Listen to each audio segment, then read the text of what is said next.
time to talk about luxury cruising. From suites so sweet to ships elite. Come explore the world in style with me on Luxury Cruising, the podcast.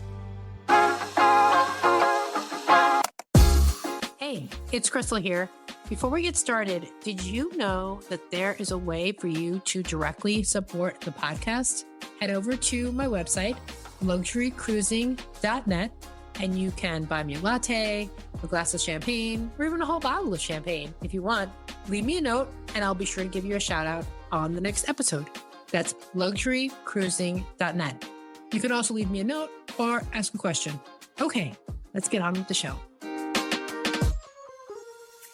Welcome back to Luxury Cruising. I'm your host, Crystal Sodaitis, and I'm really excited to have Brandi here today. She did the most amazing trip around Japan on the Celebrity Millennium in Aqua Class. Brandi, tell the audience anything you want them to know about you. Hello, everyone. My name is Brandi Thompson Fisher, and I am a licensed psychotherapist by way of clinical social work. And I have been a travel business owner for the last 7 years. It'll be 8 years in January, and I love it. So I have cruised around the world, and I continue to check off a lot of locations. Amazing. So tell us, what made you decide on this particular itinerary? So Japan and South Korea had always been on my bucket list. And this particular cruise had both on the itinerary. Fantastic. And what made you decide to go Aqua Class? So I am a therapist, as I said, and I have been into a lot of health and wellness. And so the focus of this class is health and wellness. The class comes with a daily pass to their Persian Garden, which is like the spa area that has your heated loungers. Does it has the heated loungers?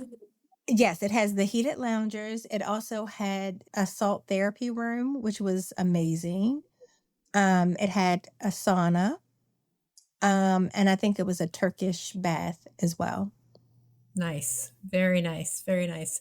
So other than the thermal spa pass, were there any other amenities that came with sailing Aqua Class? Yep. So we had access to a separate restaurant, which was called Blue, and it was amazing. It had not only were the dishes delicious, but they were healthy as well.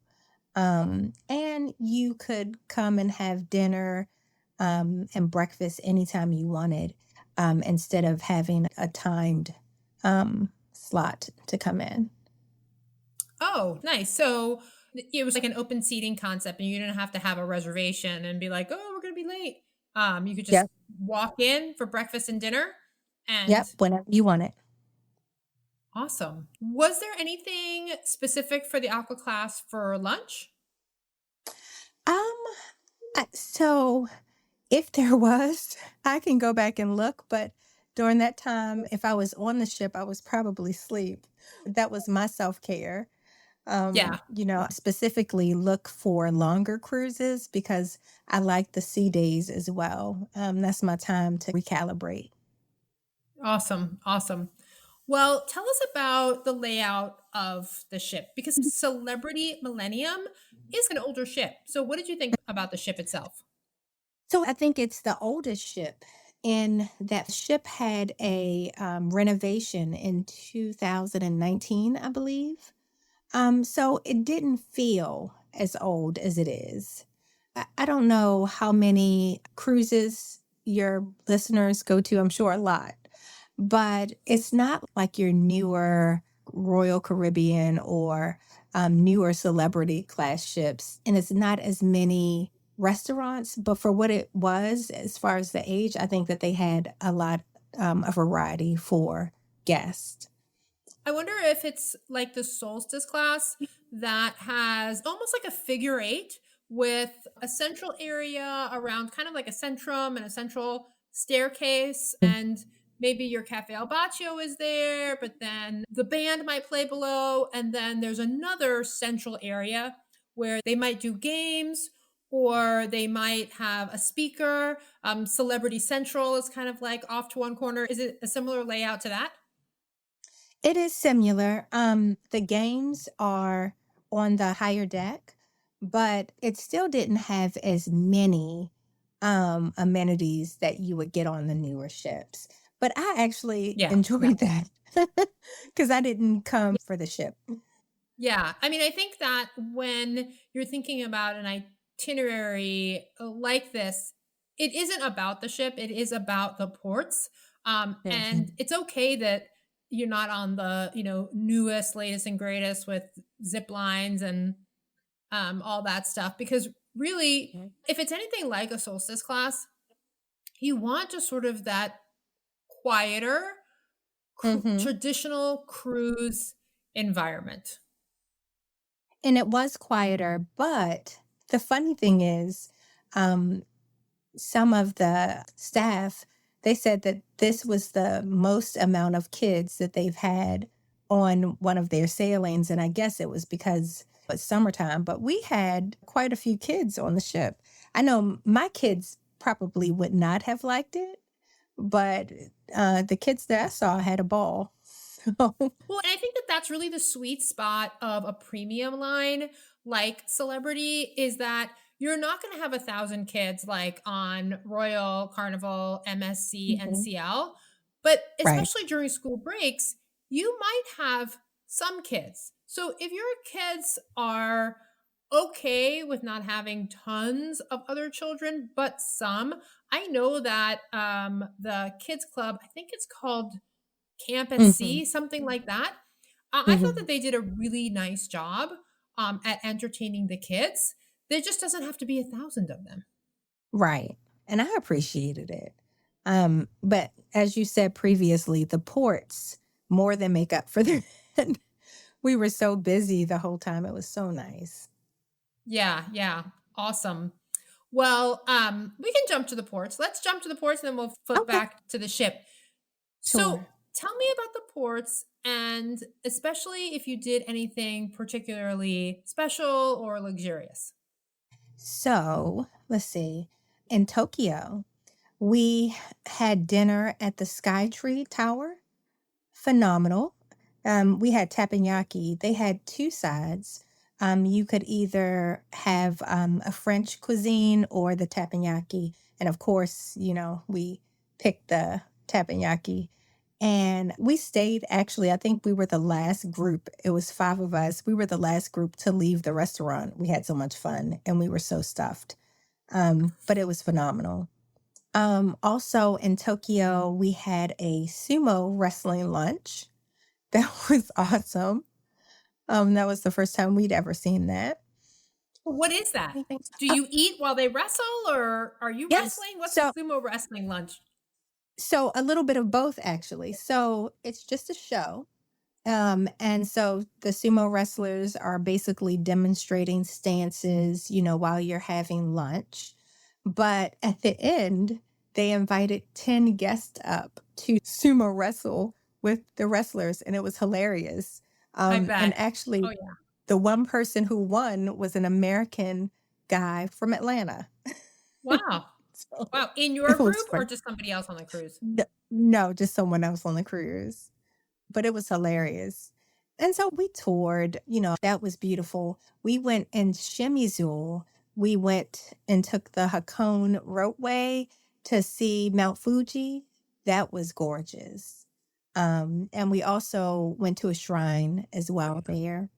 Um, in Osaka, for that port, we took a private tour of Kyoto and we went to the bamboo forest, the Golden Palace. But two most memorable things about that port was we did a Japanese kimono tea ceremony. And so we all got to dress up. They did our hair. And I made my husband dress up too. And And we went and did the tea ceremony. That was awesome. Was And that an excursion? Just both of those, the private tour and the tea ceremony. Let me just interject and ask, was that through Celebrity or did you organize that yourself? I organized it myself. And how did you go through a company? Because that sounds pretty amazing. So, as I said before, I am a travel business owner, so a travel advisor. And so we have access to suppliers all around the world. But I looked at some suppliers in that area and contracted with a private driver. Actually, I had a private driver for a lot of the ports that we went to, but they picked us up, and I'd already done my research on the top attractions for the area. So we pre-purchased our kimono tea ceremony. I created the itinerary for him and for the company and told them what times we needed to be at what locations. And they agreed because I ran it past them first because they know what traffic looks like and all that. And we all went together, and it was 9 of us on that tour. But Wow. we had a ball. We also did the Inari Shrine, which I don't know if you've been there, but that walk is no joke. But we did go at least halfway and came back. I was saying the most memorable thing, we also had dinner. We had a shabu shabu dinner with our group, and we all sat on the floor essentially with pillows. That was pretty cool Oh, for that very nice. location. Yeah, that was nice. And so we visited Hiroshima, and when we were growing up, we all, got to learn about that history. My heart was broken just going through the museum and seeing how many people were killed and how that impacted the area. But it was almost like a renewal of hope. It gave me hope for the future to see how resilient that area was because, out of that devastation, they were able to create a beautiful city. I don't know if you've been Yeah. to the city, but it's gorgeous. But my hope is that that never happens again in the world. And at the Peace Memorial Park, they have a flame that is lit constantly. And they said they will never put the flame out until the world rids itself of nuclear bombs. So I thought that Wow. was interesting too. Yeah, it gives me goosebumps. I know, Oof. I know. Yeah. And then later on, we went to Miyajimi Island, which was amazing. We got to see the most regal deer walking around, and they actually wanted you to feed them. Yeah. I There's so many know. deer in Japan. Yeah. Yeah, it was crazy. Yeah. And the Torii Gate coming from the water, that was beautiful too. I want to say the last thing that I thought was awesome was Hekadate. We went to the top of the mountain. Well, I guess it's the top of the mountain, Mount Hekadate, and the views from the top were amazing. And Wow. then we got to see snow monkeys at the Texas, I love the snow Texas. monkeys. Oh, Me they're so too. cute. At the botanical garden. But we had a ball. It was the best 2.5 weeks. And my husband and I were able to squeeze in Seoul on the front end of our trip.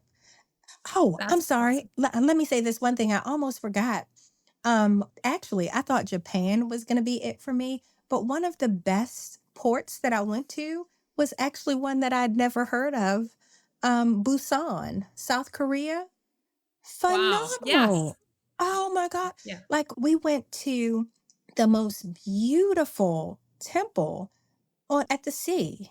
And so much so I've created I don't know how much content just from that different videos of that temple. Gorgeous. And the best seafood. We had some fresh fish and crab. I had king crab at the fish market. But it's such a beautiful city. So if your Awesome. listeners have not been to Busan, definitely check it out. Well, and that's the thing that I have said many times on this podcast is that one of the things I love about cruising is when you will often be going to a port that you would have never gone to if you were taking a land vacation. You would have Yeah, never thought like, oh, let's go ahead. Maybe you would go to Seoul, but you would never divert and say like, oh, let's go spend a couple of days in Busan, never. right? And You it's a huge found it. city. I think they said it's like 4 million people there. It's huge. And it's one Yeah. of the largest port cities in the world.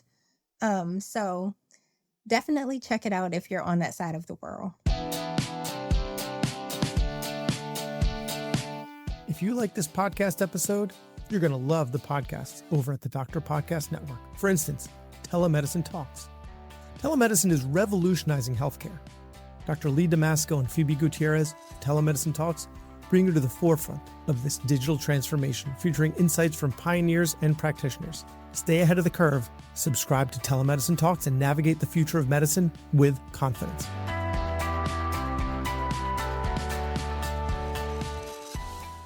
Yeah, I'll definitely have to. Well, I hope to do a similar cruise one day, so I'll definitely have to. So let's jump back on the ship and tell us Yep. about the stateroom. Are there specific Aqua Class staterooms? Yes. So the Aqua Class has a specific stateroom. Now it's similar. There is not much different from the Aqua Class stateroom and some of the other verandas or balconies there, but they have upgraded like toiletries and that kind of thing. And there's also binoculars for their guests. And the most coolest thing I've never had on any ship is a yoga mat. Everyone in the room has their own yoga Yep. mat. You have Nice. access to several of the fitness classes, and we had a discount on all spa services. Nice. Mm. But otherwise, it was like a regular balcony stateroom, but maybe a little bit nicer, a nicer place Oh, in the ship, a couple of yep. updated amenities, that kind of a thing. Act. Okay. The Aqua Exactly. Class is really about the spa and the wellness and the restaurants. hmm Awesome. What about the service? Did anything stand out for you in terms of the service that maybe non-Aqua Class guests would not have gotten? So you have a separate spa concierge who will consult with you about the best services for you.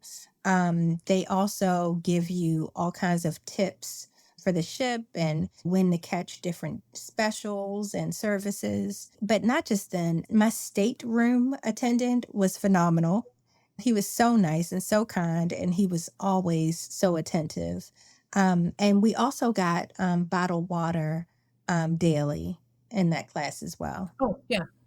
That's really nice. Was there any included like drink package or drinks? Yep, we had the classic drink and Wi-Fi packages, but we upgraded it Mhm. to premium. But I probably could have kept the classic because I'm not a huge drinker. That's the only thing I said I shouldn't have. But I mean, it wasn't that much more to upgrade it from classic to premium. So this is really good because today, actually, we're recording this on Sunday, August 3rd. And actually, just today, I released a podcast episode that talks about the value of luxury cruising. Right. And one of the things we talk about is exactly what you just said. And I don't know how much this room costs, but somebody that was sailing in the exact same ship in a regular balcony stateroom did not get spa passes, did not get exercise classes, did not get premium or classic drinks, did not get Wi-Fi. If they wanted Mhm. all those things and maybe an elevated eating experience, which would not have been blue, all of that Right. would have been extra and probably would have been really close to what you paid for your stateroom with all that included Yep. And I without even know having to think about it. that's true because we had some people with us who did not have those services, and what they paid for the specialty restaurants because they couldn't get into, even if they wanted to get into blue, they couldn't because it was just for Right. the Aqua Class. But what they paid for specialty restaurants and what they paid for some of the spa services, and some of them even got passes to the Persian Garden, and they had to pay a daily rate for that as well. So I definitely think it's a great deal, which is why I booked my next one next year. We're leaving December 12th, and we're going on the Celebrity Edge. Awesome. So December 12th of 26, Yes, you're heading on Celebrity Edge correct. in Aqua Yeah, Class. yep. Aqua Class, and Awesome. it's Sydney, Australia. Awesome. So Usually we ask about next trips at the end, but we'll just ask you now. Tell us more about this trip out of Sydney. Oh, we're excited. So I have a group of 48 people that we are taking from Sydney, and we are going to Hobart. We're going to Kangaroo Island, Adelaide, and Melbourne. And so I'm excited. 7 It's days? a 9-day cruise. A 9-day cruise. Awesome. Out of Sydney, Australia. Awesome. All right, let's jump back to this cruise. And let me ask you about the food in Blue. You've already hinted at it a little bit, but did anything stand out for you?